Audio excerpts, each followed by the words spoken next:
friends, family, subscribers to the YouTube channel Adventuring with the S.G.O.C.C. So I'm in the workshop this morning, and I ran a bunch of rose quartz through the tumbler. It looks like this. I'm starting to polish one. Looks like this. We're starting out with black, and this one's interesting because right under the surface it's got a little striation that it's pretty cool. And all I do is I try to keep the natural shapes. This is the way it came out of the ground and then out of the tumbler. And it's already got a faceted flat side, as you can see. And so the bail will go on the back, and that will be the pendant. So I try to just polish what's there. Sometimes I may make slight shape adjustments, but for the most part I just try to bring out what's there in the stone. Like I said, this one's interesting. I keep turning it because it starts to get warm, and heat is not our friend when we're polishing stones, quartz, crystals, minerals, whatever. You don't want it to build up too much heat in one area. So I'll set that one aside, working on it. Here's another one. This is one I started shaping into a heart. A little odd-shaped heart, but it's still a heart. So I'm going to start polishing it, and when it starts getting a little bit warm, I will set it aside. This one's nice because this one's got a lot of clarity to it, and I think it's going to come out really nice. I like stones that you can see through, or they have interesting stuff on the inside.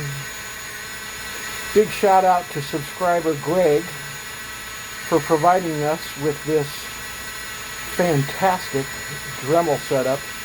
Has a wand, has literally tons and tons of attachments. Has really stepped up our game. I have one here and then one over at my brother Tim's workshop, so that wherever we're working at, we have state-of-the-art gear. Really appreciate the efforts of our subscribers in helping us out, because as you know, Tim and I are both disabled, so I mean we do what we can, but we don't have cubic money, as we used to say in the drag racing game, to spend on stuff. We have a single tumbler here and a double tumbler over at Tim's. We still lack any kind of a really quality stone saw. We have an old tile saw that we've been using, but it's not very efficient, and it doesn't give us the true 90-degree angles that we need. And so that's going to be the next expense that we're going to try to get done. The reason being, I have those 2 sheets of blue agate from Madagascar. What we're calling the tier of Madagascar is nearly finished. Just a quick grab. There it is right there. It's nearly finished. I'll probably bail that this afternoon. But what I do is I work on a piece till it starts getting too hot or requires a different grit of compound. And then I'll work on another one, so that I'm always working on more than one piece.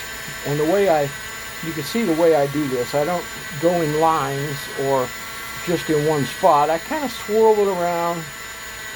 Seems to work a little better. You can see in this piece, see where the chalkiness is versus the spot I've been polishing right here is now clear. If you feel it, it feels like a gem. It feels almost like glass. I've got my black block over here, and I just give it a little touch of more compound and then go back to working it. Always in a swirling motion, because I don't want any lines from the compound. I want it to get through whatever material is still on the surface. in order to give it a more polished look, more finished look.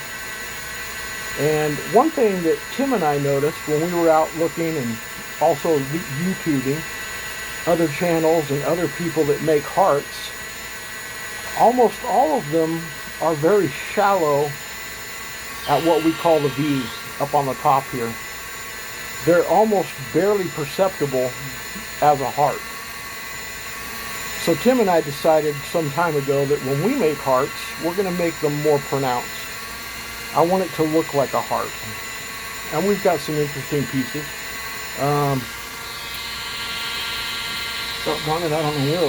I have one that has a couple of veins in it that we purposely went real deep. Oh, here it is. So this one, I don't know if you can see it, but there's these veins in the stone.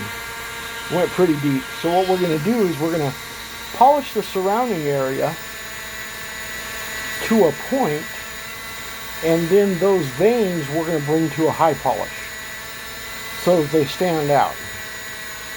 Stuff like that when we find when we're working on stones, we want to accentuate. We want to kind of make it into something more, something better.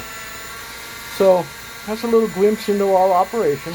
See, here's a heart again, but we like the V to be very pronounced, not just barely there. We like it to be something. So upcoming pieces, the three that I've worked on now. Got another piece of lapis lazuli that's all finished. We're going to have some more pieces here that are going to be done. So I'll have another, looks like, dozen pieces that will be baled and ready for viewing over at the Gathering Place, which is in the Sierra Vista Mall. It's where we're able to display our finished stuff. And I think Tim was working on some more leather stuff down at his shop. Anyways, thank you for viewing. Please like and subscribe. I'm on another 30-day suspension on Facebook, so please share with all your friends. Let them know. Let's get tons and tons of people to subscribe to the channel. Thank you very much. Thank you for your support. More to follow.